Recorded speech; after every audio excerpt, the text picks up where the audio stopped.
This video is for anyone who feels stuck, overwhelmed, or uncertain about their direction in life. It's ideal for people who are seeking a deeper sense of purpose, or those who have goals but struggle to clarify or pursue them. And in the final place, this video is important for anyone who feel lost in the chaos of everyday life and want to realign with their true vision. And I am sure after watching this, one will get an understanding whether clarity really exists or not. Secondly, practical steps to gain clarity. Third, improved focus and decision making. And most importantly, mental peace and direction.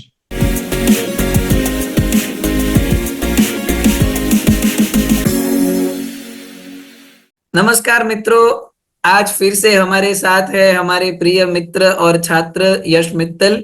यश ने हमें actions के बारे में पिछले video में बताया था। अगर आपने वो वीडियो ना देखा हो तो ऊपर आई मार्क पर क्लिक करके वो वीडियो को जरूर देखें। आज यश हमें बताने वाले हैं कि क्या क्लैरिटी एग्जिस्ट करती है या नहीं। हम में से कुछ लोग ऐसे होते हैं जिसने तारक मेहता का एपिसोड ढूंढ लिया हो, लेकिन खाना खाते वक्त क्या ऑर्डर करना है वो अभी उनके पास क्लैरिटी ना हो। कुछ लोग ऐसे होते हैं कि जिनका फूड आ चुका है, प्लेट इज रेडी, लेकिन अब कौन सा एपिसोड साथ में देखना है वो मालूम ना हो। ये तो बहुत छोटे एग्जाम्पल्स थे। जिंदगी में ऐसी बहुत सी चीजें होती है जिसमें लोगों को पता नहीं होता कि क्या वो खुद से क्लियर है या नहीं। तो आज हमारे साथ हमारे मित्र और छात्र यश मित्तल हमें समझाने वाले हैं कि क्या क्लैरिटी एग्जिस्ट करती है या नहीं। Over to you Yash. हाँ, so sir coming to the point, सबसे इम्पोर्टेंट चीज है क्लैरिटी। तो हमें जानना बहुत जरूरी है क्लैरिटी सच में होती है या फिर नहीं। तो सर मेरा मानना ये है, clarity is commonly perceived as having the ability to see what's ahead. Generally लोग इसी कंसेप्शन में जी रहे होते हैं कि हमें आगे क्या करना है। बट सर मैं सोचता हूँ this is the biggest delusion of our life and I think this is completely absurd to get perplexed ourselves in finding clarity.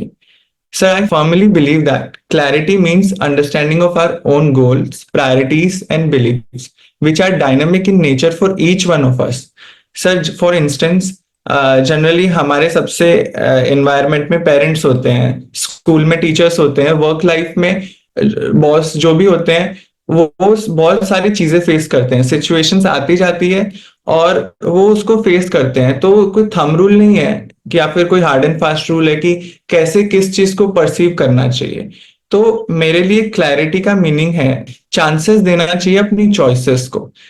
काफी अलग चॉइसेस हो सकती है, for example A choice, B choice, C choice. तो हमें उसको अलग अलग क्राइटेरिया करके कंस्ट्रक्ट करना चाहिए और कुछ कुछ चीजें डीकंस्ट्रक्ट करनी चाहिए कि ये हम बाद में भी कर सकते हैं, अपनी प्रायोरिटी के अकॉर्डिंग सेट करना चाहिए। बाद में जब हमने कंस्ट्रक्ट कर लिया है, चॉइसेस को क्लासिफाई कर लिया है, तो हम उसके बाद कंपेयर कर सकते हैं और कुछ कॉन्ट्रास्ट ढूंढ सकते हैं कि आपस में रिलेट कर रहा है या नहीं कर रहा, क्या चीज अलग है, क्या चीज डिफिकल्ट है, कौन सी चीज हम जल्दी से कर सकते हैं या फिर किसमें हमें प्रॉब्लम आ रहा है। ये सब करने के बाद हमें कॉम्प्रिहेंड करना चाहिए कि किस टाइम पे क्या आइडियल है। हम कॉम्प्रिहेंड कर लेते हैं पर हम एक और चीज भूल जाते हैं।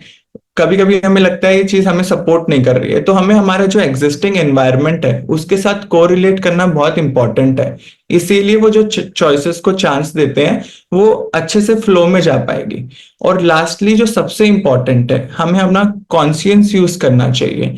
कॉन्शियंस कैसे यूज करना चाहिए? कंसिस्टेंसी के साथ यूज करना चाहिए और एक कमिटमेंट दे देना चाहिए अपनी चॉइस को कि अगर मैं ये कर रहा हूं फॉर द टाइम बिंग तो मैं यही करूं, मैं दूसरी चीज के बारे में नहीं सोचूं, एंड रिजल्ट के बारे में नहीं सोचूं। ये हमारा लुकआउट होना चाहिए। तो मैं समराइज करता हूं, क्लैरिटी क्या होता है? Clarity is for C for clarity, वैसे ही सी फॉर चांस होता है, C for chance to the choices. फिर हमें कंस्ट्रक्ट करना चाहिए, फिर कंपेयर करना चाहिए, कॉन्ट्रास्ट ढूंढना चाहिए, कॉम्प्रीहेंड करना चाहिए, को रिलेट करना चाहिए और हमारा कॉन्शियंस यूज करके कंसिस्टेंसी के साथ एक कमिटमेंट देना चाहिए, क्योंकि कमिटमेंट बहुत इंपॉर्टेंट है। अगर हम उसे फॉर ग्रांटेड ले लेंगे तो कुछ भी नहीं हो सकता, उस चीज का मीनिंगफुल पर्पस कुछ नहीं मिलेगा हमें। तो फॉर इंस्टेंस सर, अगर हमें ना एक प्रैक्टिकल वे में सोचे जनरली लोगों को कैसे क्लैरिटी किस चीज में ढूंढनी चाहिए तो जो उनके लिए बेनिफिट रहेगा, तो जनरली अभी सोशल मीडिया का इतना ज्यादा ओवरफ्लो एबंडेंस ऑफ इंफॉर्मेशन है। तो फॉर एग्जाम्पल मैं था, मुझे ना वेट लॉस करना था, हेल्थ को है ना प्रायोरिटी पे रखना था। और जनरली हेल्थ है ना सबके प्रायोरिटी पे ही रहता है कि हमें हेल्दी बनना है। हेल्दी का मतलब ये नहीं है कि हमें कुछ एक्स्ट्रा ऑर्डिनरी करना है, पर बेसिक जो हमारी लाइफस्टाइल होती है जो इतनी चेंज हो गई है उसको हमें इम्प्रूव करना है। अब इतने सारे अपने पास ऑप्शंस है, ये भी कर लो, ये भी कर लो, ये भी कर लो, तो कई बार हम कंफ्यूज हो जाते हैं कि हमें क्या करना चाहिए, कैसे आगे बढ़ना चाहिए, क्या मतलब जो हमारे लिए क्या बेस्ट काम करेगा। तो अब ये नहीं है कि हम सब चीजों को एकदम से एक साथ में फॉलो कर सकते हैं, ऐसा बिल्कुल पॉसिबल नहीं है। तो हमें ना सब चीजों को नोट डाउन कर लेना चाहिए। जरूरी नहीं है कि कोई पेन नोटबुक लेके ही हम नोट डाउन करो। अब इतने बड़े हो गए, या फिर अब जब सोच रहे हैं क्लैरिटी के लिए, तो हम अपने दिमाग में भी स्ट्रक्चर कर सकते हैं चीजों को कि ये चीज मेरे लिए काम करेगी। अगर मेरी स्कूल सुबह की है तो मैं शाम को थोड़ा एफर्ट दे सकता हूँ, अगर मुझे ऑफिस लेट जाना है तो मैं अर्ली मॉर्निंग में एफर्ट दे सकता हूँ, और मेरे वर्क प्लेस में मैं अपने डाइट को चेंज कर सकता हूँ। तो हमें वो सब चीजें एनालाइज करनी चाहिए कि क्या एनवायरनमेंट है और मैं क्या कर सकता हूँ, तो हमें चांस देना चाहिए सब चीजों को। उसके बाद हमें कंस्ट्रक्ट करना चाहिए थोड़ा ट्रायल एंड एरर करने के बाद कि ये चीज है ना मेरे लिए काम कर रही है, इसको मैं अच्छे से फॉलो कर रहा हूँ और इससे मुझे रिजल्ट भी मिल रहा है, और इस चीज में मुझे रिजल्ट नहीं मिल रहे। पर ध्यान रखना है कि जिस चीज से रिजल्ट नहीं मिल रहा उसको छोड़ नहीं देना, उसको हाईलाइट करके रख देना चाहिए कि क्या प्रॉब्लम है, फिर आराम से बैठ के एक थॉट देना चाहिए उस पर। लास्ट में जब हम कंपेयर करते हैं जो हमने कंस्ट्रक्ट किया है चीजों को, तो उसमें हमें कॉन्ट्रास्ट भी ढूंढना चाहिए कि मैं ये चीज कर रहा हूं तो मेरे में ये क्या अलग ऑब्जर्वेशन आए, सामने वाले ने जब बताया था उसको क्या ऑब्जर्व, मतलब उसके ऑब्जर्वेशन उस चीज के लिए क्या थे। तो जैसे ही हम कॉम्प्रिहेंड करते हैं तो हम एक सिचुएशन में आ जाते हैं कि अब हमें पता है हमें क्या करना है, कैसे करना है, फिर मेन आता है कब करना है। तो वो हमें बहुत इंपॉर्टेंट है, कब करना है। जनरली होता है कि हम थोड़े टाइम के लिए कर लेते हैं, या फिर हम घर पे करते हैं, बाहर जाते हैं तो वही एकदम नॉर्मल हो जाते हैं, बिंदास की चला आजाद चलेगा।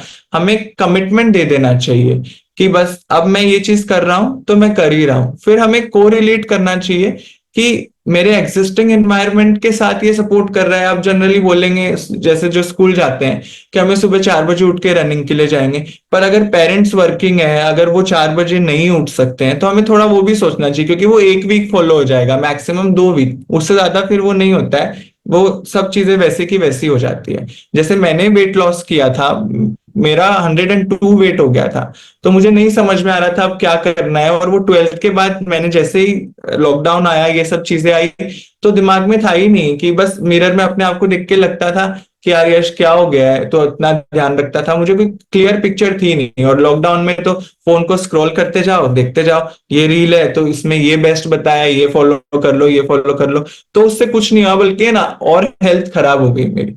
फिर मैंने एकदम प्रॉपर एक दिन सोचा कि नहीं, मुझे ना अभी ये प्रायोरिटी है, अगर हेल्थ नहीं है तो कुछ नहीं है मेरे लिए।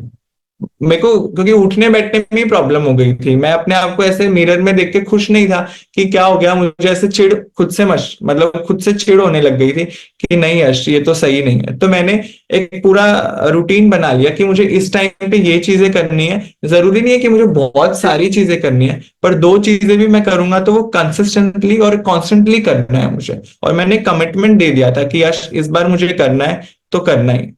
सो लास्ट में all in all, action of clarity is seeing the beginning of path and trusting yourself enough to make the journey, because sir मैं मानता हूँ journey is as important as destination।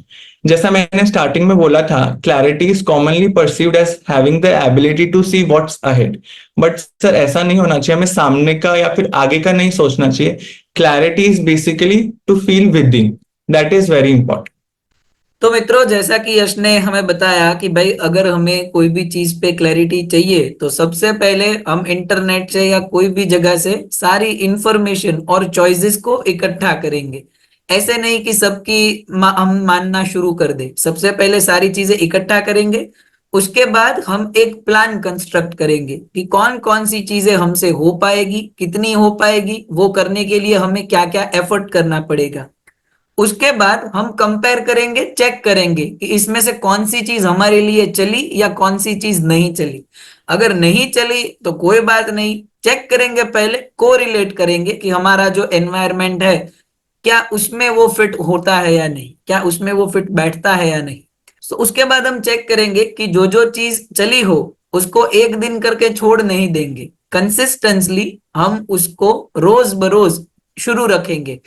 उसको कमिटमेंट देना पड़ेगा। अगर हम commitment दे पाए तो ही हम वो क्लैरिटी, वो थॉट को एकदम नजदीक से जान पाएंगे। एक दिन करने के बाद अगर आपने कोई चीज छोड़ दी तो उसमें भाई क्लैरिटी नहीं आती। We have to be consistent to do that. Thank you so much Yash कि आपने हमें एक और बढ़िया चीज बताई। एक्शन के बाद यश के पास से हमने ये क्लैरिटी पर उनके थॉट्स जाने। यश को मिलते रहेंगे हम in the next episode. Thank you so much Yash. Thank you sir.